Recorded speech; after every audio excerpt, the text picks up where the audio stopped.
Heyo, balik lagi sama Niko. Kita lanjutin pembahasan Olimpiade Sains Nasional tingkat kabupaten OSNK bidang astronomi tahun 2023. Kita lanjut ke nomor 4, yaitu tentang kecepatan komet. Data sebuah komet yang mengitari matahari adalah sebagai berikut.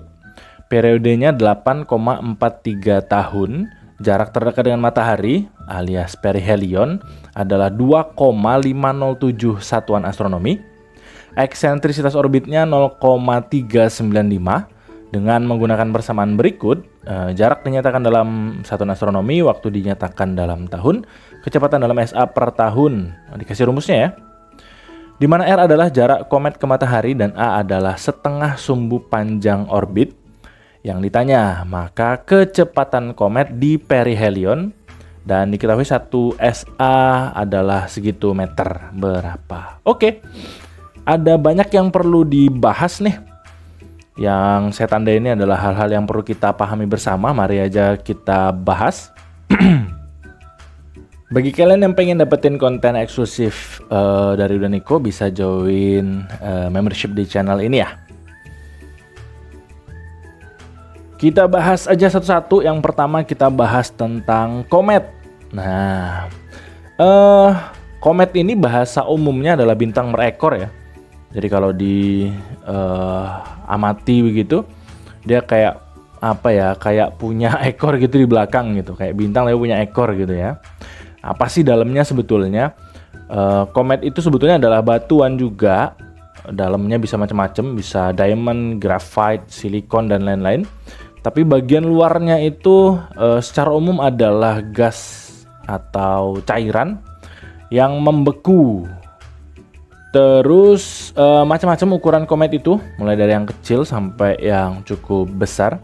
Salah satu komet yang paling terkenal adalah komet Halley namanya. Nah, ini satu-satunya komet yang bisa dilihat dengan mata telanjang dari bumi. Terakhir itu di 1986. Nanti akan mendekat lagi ke bumi di sekitaran tahun 2061. Nah, kalau umur panjang kita bisa masih lihat komet itu, gitu ya. Nah, ini adalah ilustrasi orbit dari komet Halley. Orbitnya sangat elips. Eksentrisitasnya sampai 0,97, elips sekali, jauh sekali lonjongnya. Sampai melebihi orbitnya Neptunus, terus ke arah matahari dan balik lagi ke arah sana itu dalam sekitaran setiap 76 tahun periode orbitnya ya. Terus kita bahas tentang orbit seperti yang udah Niko bahas di nomor sebelumnya. Ada macam-macam tipe orbit. Kayak model gini ya. Ini model Merkurius, Venus, Bumi, dan lain-lain. Nah, kalau misalnya kayak gini, ada yang namanya eksentrisitas. Nah, eksentrisitas itu nunjukin seberapa lonjong orbitnya. Kalau eksentrisitasnya 0, berarti dia perfect lingkaran. Tapi kalau dia makin mendekati 1, makin lonjong. Nah, model gini ya, elips. Perlu diketahui juga bahwa elips itu kan punya dua fokus. Satu fokusnya itu ditempati oleh pusat orbit biasanya. Jadi nggak pas di tengah-tengah gitu ya. Ini saya ilustrasiin lagi nih. Kalau lingkaran kan pas di tengah-tengah tuh. Tapi kalau elips dia punya dua fokus. Nah, kayak gitu. Terus ada yang namanya semi minor axis dari tengah-tengah sini, dari center ke bagian atas. Dan ada yang namanya semi major axis. Nah, ini yang istilahnya dalam bahasa Indonesia adalah setengah sumbu panjang orbit. Nah, yang ada di soal tadi nih. Ini ya. Yang biru ini nih. Oke. Dari soal sebelumnya juga kita udah bahas beberapa tipenya ya. Ada yang lingkaran, elips, parabola, dan hiperbola. Terus karena ini orbitnya elips, kita bahas saja bagian-bagian elips tadi. Yang ini tadi adalah semi major axis atau setengah sumbu panjang, di mana ada dua fokus dan ada senternya tepat di tengah-tengah. Terus kalau mau kita hitung eksentrisitasnya itu adalah C per A. C-nya adalah ini linear eccentricity. Jarak dari center ke salah satu fokus sama aja, mau ke kanan mau ke kiri. Dibagi dengan A, semi major axis-nya. Sama aja juga mau dari sebelah kiri atau dari sebelah kanan sama. Atau kalau mau pakai rumus yang lain bisa pakai versi yang ini kalau C-nya tidak diketahui. Oke.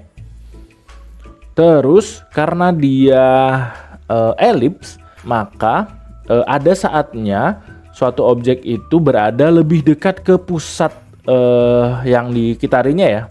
Misalnya kalau planet dia mengitari matahari, berarti ada saatnya dia dekat, jaraknya segini. Itu namanya adalah perihelion. Tapi ada saatnya ketika dia mengorbit, muter sampai ke sebelah sini lagi, ada jarak yang paling jauh, namanya aphelion posisi ini. Nah, kaitannya sama eksentrisitas tadi, kita bisa hitung jarak perihelion kalau kita tahu semi-major axis tadi dengan persamaan ini. Dan juga kalau mau aphelion bisa kita pakai rumus yang ini. Gitu ya. Terus satu lagi yang perlu kita pelajari adalah tentang hukum ketiga Kepler. Nah, hukum ketiga Kepler ini membahas tentang hubungan antara periode orbit dengan semi-major axis dari suatu benda langit. Ini ada data benda-benda langit yang mengitari matahari, sama-sama mengitari matahari, planet semua dari Merkurius sampai Neptune. Terus ada data juga Pluto, Eris, dwarf planet, planet Katai, kecil. Terus ada 2 data komet juga. Di sini ada data periode sama semi-major axis dan juga dimasukin eksentrisitas di sini. Lalu Kepler menganalisis bahwa ternyata kalau periodenya dikuadratin dan semi-major axis-nya dipangkat 3-in, hasilnya itu mirip sekali. Nah, mirip sekali. Maka dia berkesimpulan bahwa T pangkat 2 periode orbitnya dipangkatin 2 itu sebanding dengan semi-major axis-nya dipangkatkan 3. Artinya kalau dibagi T pangkat 2 dibagi A pangkat 3 itu hampir mendekati 1. Oke. Nah, kalau diplot grafnya bakal jadi kayak gini nih.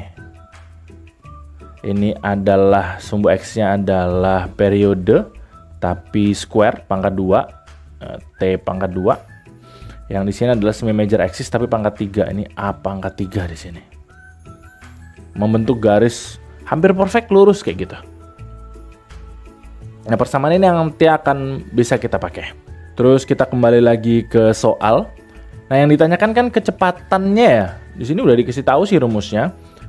Terus di sini 4pi kuadrat udah tahu, R-nya udah tahu, jaraknya ya udah dikasih tahu, tinggal A-nya yang belum tahu, semi-major axis-nya atau setengah sumbu panjangnya yang belum tahu. Nah, untuk mencari A ini ada 2 cara. Bisa pakai hukum Kepler, bisa pakai yang model eksentrisitas tadi. Terserah mau pakai cara yang mana. Saya tunjukin dua-duanya ya. Yang pertama pakai cara yang Kepler dulu. Oke. Ingat Kepler tadi bilang bahwa T pangkat 2 itu sebanding dengan A pangkat 3. Artinya kita bisa bandingin ini dengan data bumi. Jadi kalau T pangkat 2-nya komet dibagi dengan T pangkat 2-nya bumi, itu akan sama dengan A-nya komet pangkat 3 dibagi A-nya bumi pangkat 3. Terus kita masukin aja datanya. T-nya komet tadi periodenya adalah ini 8,43 kuadrat per punya bumi kan 1 ya. Periodenya bumi 1 tahun ya, 1 pangkat 2 1 juga. Ini sama dengan A-nya komet ini yang kita cari pangkat 3 dibagi dengan A-nya bumi. Semi-major axis-nya bumi ya kan satuan astronomi ya. Pangkat 3 juga 1. Ya, jadi ya ini aja sebetulnya bisa langsung nih. Nah, kayak gini. Udah langsung kita pencet kalkulatornya aja. 8,43 kuadrat. Nanti hasilnya adalah 71,0649. Ini A kometnya tadi pangkat 3.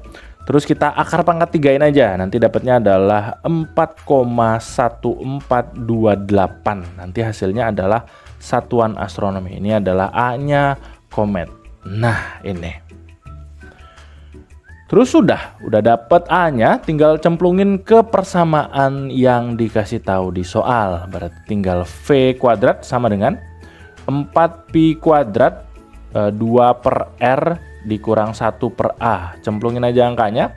4 pi kuadrat 2 per R-nya dikasih tahu di soal, yaitu ini 2,507 dikurang 1 per A-nya yang udah kita cari, yang ini tadi 4,1428. Udah, pencet kalkulator lagi. Masukin aja persis kayak gini di kalkulator. Nanti dapatnya adalah 21,9651447. Terus diakarin aja, pencet juga lagi aja kalkulator. Nanti dapatnya adalah 4,6867. Satuannya mengikuti yang dikasih tahu di soal, yaitu satuan astronomi per tahun. Nah, pilihan gandanya mintanya adalah meter per second. Ya udah, kita ubah aja. Kita ubah semuanya ke dalam meter per second. Caranya adalah angkanya ini tadi kita tulis dulu 4,6867. Satuan astronomi kita ubah ke meter. Nah, diketahui di soal ini ya. Nah, diketahui. Tinggal cemplungin aja. Berarti ini perlu kita kali dengan 1, panjang banget lagi. Ikutin aja lah pokoknya. 4959787 kali 10 pangkat 11. Ini satuannya udah jadi meter. Ini 11 ya, 11. Terus per tahun. Nah, 1 tahun kita ubah ke detik. 1 tahun itu kan ada 365,25 hari. Terus 1 hari ada 24 jam, 1 jam ada 60 menit, 1 menit ada 60 detik. Udah, ini jadinya second. Oke, pencet aja kalkulatornya, nanti hasilnya ini adalah 2,2217 kali 10 pangkat 4 meter per second. Dari sini kita ketahui jawabannya adalah yang A. Oke. Perlu saya tegasin, persamaan yang Kepler yang model gini hanya bisa kita gunakan untuk benda-benda langit yang mengorbit benda yang sama. Oke. Dalam kasus ini komet sama bumi sama-sama mengitari matahari. Berarti bisa kita pakai sini. Tapi kalau misalnya satunya komet, satunya bulan misalnya nggak bisa. Karena komet ngelilingi matahari, bulan ngelilingi bumi. Ya nggak bisa kita pakai persamaan ini. Gitu ya. Ini cara yang pertama. Cara yang kedua, kita pakai persamaan eksentrisitas. Nah, cari A-nya tadi, berarti kita pakai persamaan yang tadi. Jarak perihelion itu adalah semi major axis 1 kurang eksentrisitas. Kalau mau A berarti pindah ruas, berarti ini adalah RP per 1 min E. Masukin angkanya, jarak perihelionnya tadi adalah 2,507 dibagi 1 dikurang. Eksentrisitasnya adalah 0,395. Berarti ini adalah 2,507 dibagi 0,605. Nanti A-nya adalah 4,1438 SA. Nah, mirip-mirip sama yang tadi sih. Beda pembulatan di belakang aja. Terus kita cemplungin ke rumus yang sama. V kuadrat adalah 4pi kuadrat 2 per R min 1 per A. 4pi kuadrat 2 per 2,507. Ini tadi ya, R-nya jaraknya. Dikurang 1 per A-nya ini, udah kita cari. 4,1438. Pencet kalkulator lagi. Nanti dapatnya V kuadrat ini adalah 21,9674. Terus kalau mau V tinggal kita akarin, nanti dapatnya adalah 4,6869 satuan astronomi per tahun. Sama kayak tadi, kita ubah ke meter per second sesuai dengan pilihan gandanya. 4,6869 kali 1,4959787 kali 10 pangkat 11 meter dibagi 1 tahun itu 365,25 hari, 24 jam, 60 menit, 60 detik, second. Ini ya. Pencet, nanti dapat nilainya adalah 2,2218 kali 10 pangkat 4 meter per second. Set. Sama, jawabannya juga yang A. Jadi kedua cara ini menghasilkan angka yang sama. Oke. Nah, soal ini mulai lumayan nih, ada model perhitungan yang harus kita ketahui. Dan untungnya dikasih banyak informasi sih, jadi kita bisa pilih cara mana yang kita bisa kerjakan. Kalau bisa dua-duanya tentu lebih bagus gitu ya. Yang paling umum sih biasanya pakai yang Kepler ya. Pakai yang Kepler karena itu udah kayak basicnya astronomi lah, hukum Kepler. Nah, pelajari juga berarti hukum 1 Kepler, hukum 2 Kepler, dan seterusnya. Terus jangan lupa cek playlist Mekanika Benda Langit untuk mempelajari soal-soal yang setipe saya ini. Ada banyak sekali soal-soal yang masuk kategori Mekanika Benda Langit. Udah banyak saya bahas di sana, oke? Terus saya kasih challenge. Nah, boleh dicoba. Ada 2 challenge yang saya siapkan. Yang pertama, soalnya sama persis sama yang tadi. Cuma saya ubah, yang ditanya adalah saat aphelion berapa kecepatannya. Oke? Berarti kan R-nya belum tahu nih, aphelionnya jaraknya belum tahu nih. Berarti kita harus cari dulu ya. Terus untuk ngelatih lagi nomor 2, saya ganti angkanya aja. Oke? Boleh dicobain dua-duanya untuk ngecek beneran udah bisa apa belum soal yang setipe dengan ini ya. Bagi yang bingung atau belum jelas bisa aja tanya langsung di kolom komentar. Saling bantu aja di sana. Yang mau dukung Udaniko langsung boleh melalui traktir.id/udaniko. Itu dulu pembahasan kali ini, semoga bermanfaat. See you on the next number.